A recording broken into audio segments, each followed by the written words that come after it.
கையை நம்பி உயர்ந்திடப்பாரு உனக்கென எழுது ஒரு வரலாறு உனக்குள்ள சக்தி இருக்கு அதை புசிப்பிட வழிபாரு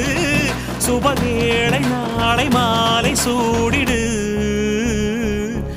அட எவனுக்கு என்ன குணம் எவனுக்கு என்ன பலம் கண்டதில்லை ஒருவருமே ஒரு விதைக்குள்ள அடைப்பட்ட ஆலமரம் கண்முடிக்கும் அதுவரை பொறுமனமே சிங்க நடை போட்டு சிகரத்தில் ஏறு சிகரத்தை அடைந்தால் வானத்தில் ஏறு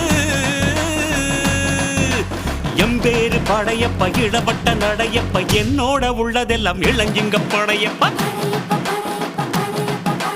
நெஞ்சில் 6 படையப்ப பின்னால் 100 படையப்ப யுத்தம் கொண்டு வருகையில் 10 வீரல் படையப்பா